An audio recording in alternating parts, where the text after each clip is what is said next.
नमस्कार, झारखंड समाचार में आप सबों का स्वागत है। आइए जानते हैं आज की ताजा मुख्य खबरों को। झारखंड में 1932 के खतियान आधारित स्थानीयता नीति विधेयक विधानसभा को वापस, मंत्री चंपई सोरेन ने बीजेपी पर साधा निशाना। झारखंड के राज्यपाल सीपी राधाकृष्णन ने 1932 के खतियान आधारित स्थानीयता नीति से संबंधित विधेयक अटॉर्नी जनरल की राय के साथ झारखंड विधानसभा को वापस भेज दिया है। हेमंत सोरेन सरकार द्वारा दोबारा भेजे गए झारखंड विधेयक भीड़ हिंसा एवं भीड़ लिंचिंग निवारण विधेयक और झारखंड में पदों एवं सेवाओं की रिक्तियों में आरक्षण यानी कि संशोधन विधेयक राजभवन में ही है। इधर झारखंड के परिवहन मंत्री चंपई सोरेन ने कहा है कि खतियान आधारित स्थानीय नीति का विधेयक विधानसभा से पास कर हेमंत सरकार ने राज्यपाल को भेजा था। राज्यपाल ने उसे लौटा दिया, फिर हमारी सरकार ने विधेयक दोबारा भेजा, लेकिन बीजेपी के इशारे पर इसे फिर से लौटा दिया गया। झारखंड में जल्द होगी 30,000 शिक्षकों की बहाली। जिन टीचरों की पत्नी दूसरे जिले में है पदस्थापित, उनका भी किया जाएगा ट्रांसफर। झारखंड में बच्चों को अच्छी शिक्षा देने का प्रयास महागठबंधन की सरकार कर रही है। जल्द यहां विद्यालयों में शिक्षकों की कमी को दूर किया जाएगा ताकि बच्चों को अच्छी शिक्षा मिल सके, यहाँ के बच्चे शिक्षा के क्षेत्र में आगे बढ़ सके। ये बातें राज्य के ग्रामीण विकास मंत्री आलमगीर आलम ने पाकुड़ में कही। ग्रामीण विकास मंत्री आलमगीर आलम ने कहा कि जल्द शिक्षकों की कमी को दूर किया जाएगा, इसके लिए पहल की जा रही है। मंत्री ने कहा कि राज्य में 30,000 शिक्षकों की बहाली की जाएगी। जिनकी पत्नी दूर जिलों में जॉब कर रहे हैं, वैसे शिक्षकों को निकट जिलों में पदस्थापन भी किया जाएगा। मंत्री ने कहा कि कोई भी ऐसे शिक्षक जो मेडिकल का बहाना बनाकर जिला बदलने का प्रयास करेगा, उसके लिए जाँच की जाएगी, उसके बाद ही स्थानांतरण किया जाएगा।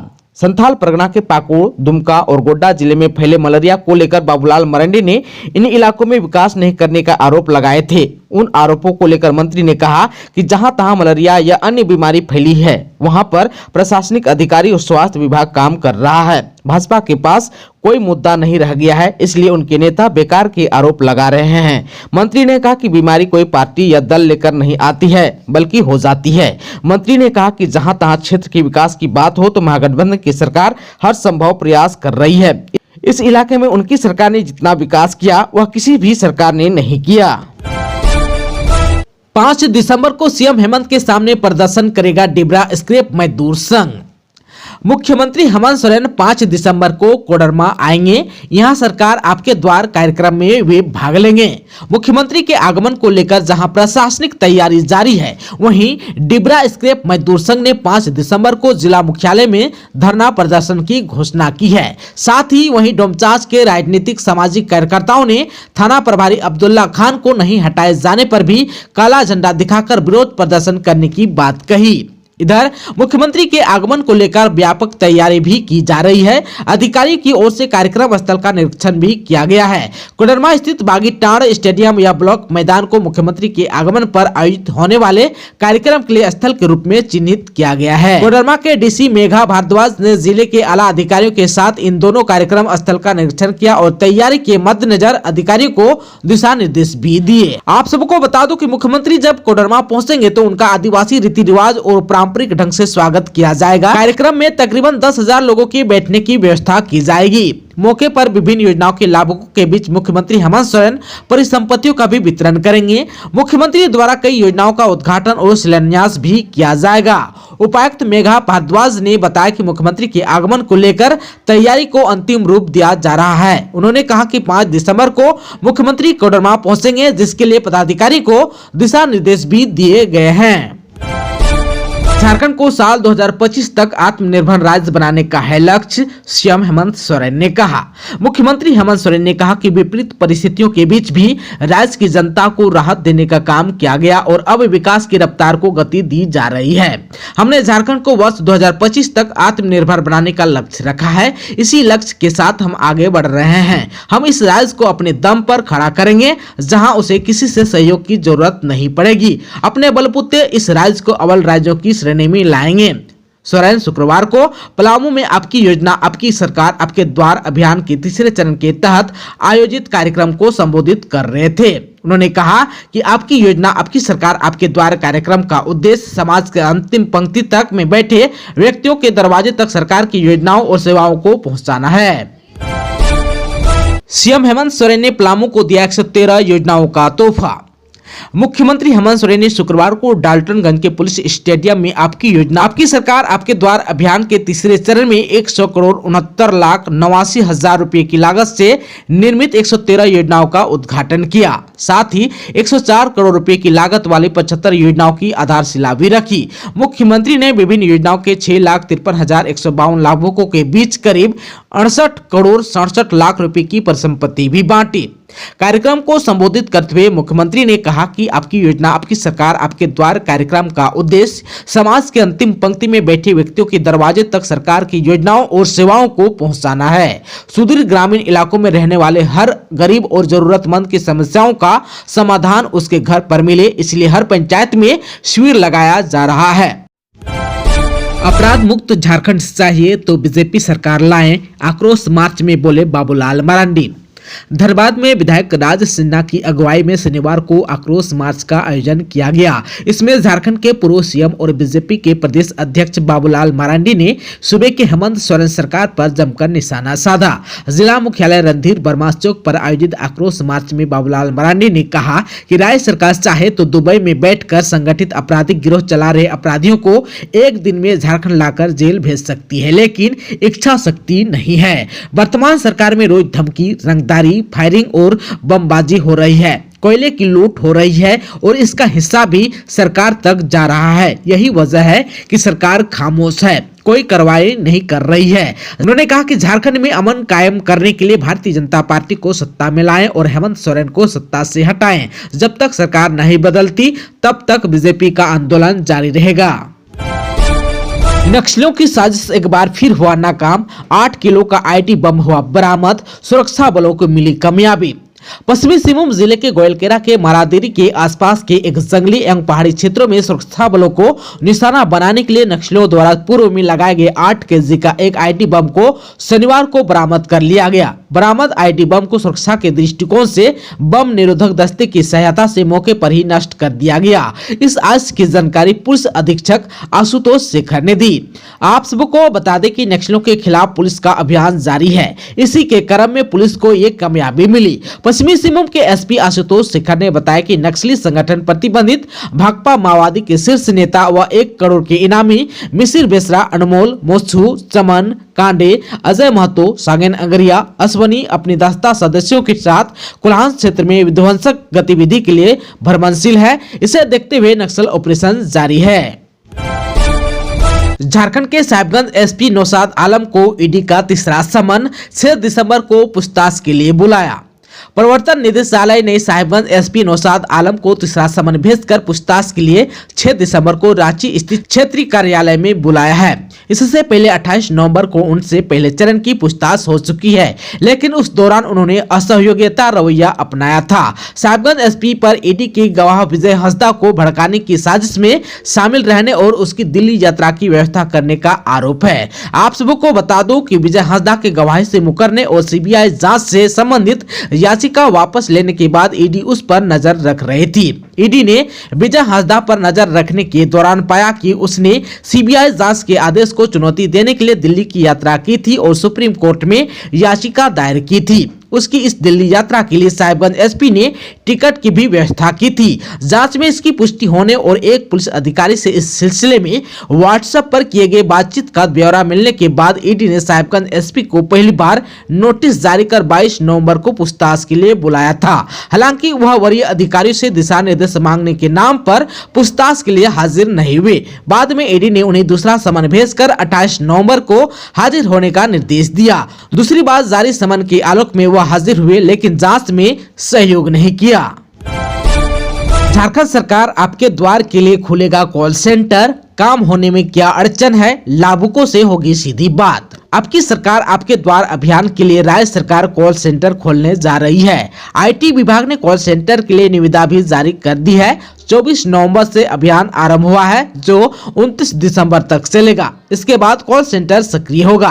कॉल सेंटर लाभुकों से सीधी बात करेगा, उन्हें योजना का लाभ मिला या नहीं, जो आवेदन दिया उसमें काम हुआ कि नहीं, काम होने में क्या अड़चन आई है। किसी प्रकार के अड़चन आने पर कॉल सेंटर तत्काल सरकार को सूचित करेगा। वहीं जिन लाभुकों का काम हो चुका है उनकी सूची भी तैयार होगी। आप सबको बता दूं कि मुख्यमंत्री हेमंत सोरेन ने पूर्व में पदाधिकारियों को सचेत कर दिया था कि यह अभियान सरकार की प्राथमिकता है, इसकी हर स्तर पर मॉनिटरिंग की जाएगी। सीएम की इच्छा को देखते हुए कॉल सेंटर भी खोला जा रहा है।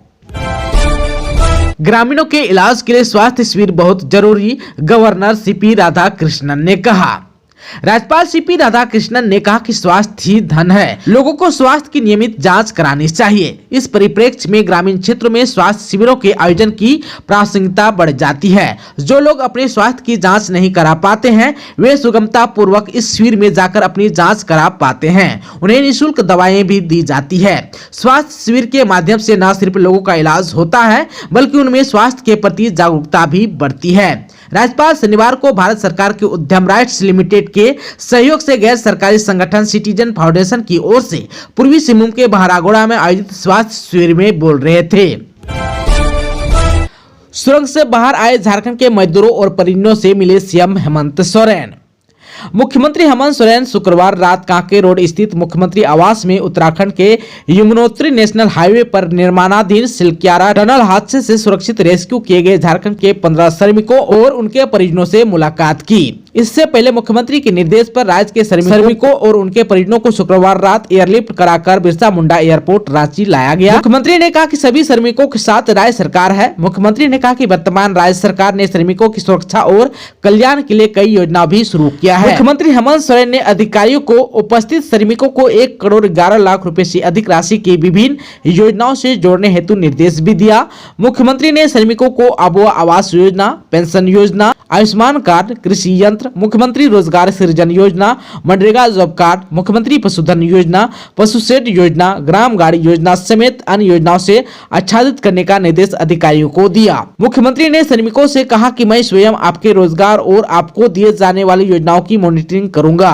मुख्यमंत्री ने कहा कि उत्तराखंड टनल हादसे में फंसे आप सभी श्रमिक सकुशल अपने राज्य एवं घर वापस आ गए हैं। यह आपके परिजनों के साथ साथ पूरे राज्यवासियों के लिए खुशी की बात है। मुख्यमंत्री ने सभी श्रमिकों को अंगवस्त्र और शॉल भेंट कर अपनी ओर से शुभकामनाएं दी। 48 घंटे में भारत में आ सकता है चक्रवाती तूफान, 4 से 6 दिसंबर तक झारखंड में आने की संभावना। अगले 48 घंटों में भारत में बंगाल की खाड़ी के ऊपर चक्रवाती तूफान माइचोंग आ सकता है। इससे लेकर मौसम विभाग ने कहा है कि एक और चक्रवाती तूफान आने वाला है। यह इस साल का चौथा तूफान होगा और इसके भारत, बांग्लादेश और म्यांमार तक अपना असर छोड़ने की संभावना है। झारखंड में भी इसके असर की संभावना जताई जा रही है। मौसम विज्ञान केंद्र रांची के वैज्ञानिक अभिषेक आनंद ने बताया, झारखंड में इस तूफान का हल्का असर होगा। 4 से 6 दिसंबर तक कुछ जिलों में हल्की बारिश की संभावना है। इस दौरान राज्य में बादल छाए रहने के आसार हैं। पलामू में बाइक और हाईवा में हुई टक्कर, 2 की हुई मौत। पलामू NH 98 पर डाल्टनगंज औरंगाबाद मुख्य पथ पर जिले के छतरपुर थाना क्षेत्र के रामगढ़ के पास शनिवार की शाम बाइक और हाईवा में जोरदार टक्कर हो गई। घटना में बाइक सवार दोनों युवकों की मौत हो गई। घटना की सूचना मिलने के बाद मृतक के परिजन और स्थानीय लोग सड़क पर उतर गए और NH को शव के साथ जाम कर दिया। लोग मुआवजा और हाईवा चालक की गिरफ्तारी की मांग कर रहे थे। आप सबको बता दूं कि मृतकों में कविवल निवासी विनोद विश्वकर्मा का पुत्र अमित विश्वकर्मा, जिनका उम्र 25 वर्ष एवं संजीव यादव के रूप में हुई। बताया जाता है कि बाइक सवार कविवल निवासी विनोद विश्वकर्मा का पुत्र अमित विश्वकर्मा अपने दोस्त संजीव यादव के साथ छतरपुर की ओर से घर लौट रहा था कि रामगढ़ में सामने से आ रहे हाईवा की चपेट में आ गया, जिससे अमित की घटनास्थल पर ही मौत हो गई, जबकि संजीव गंभीर रूप से घायल हो गया। स्थानीय लोगों ने संजीव को घायला अवस्था में अनुमंडल अस्पताल पहुंचाया, जहां से प्राथमिक उपचार के बाद चिकित्सकों ने बेहतर इलाज के लिए मेदिनीनगर रेफर कर दिया, जहां इलाज के दौरान उसकी भी मौत हो गई। घटना के बाद उक्त सड़क को लोगों ने जाम कर दिया। डूबने से साहिबगंज में एक ही परिवार के 2 बच्चों की हुई मौत।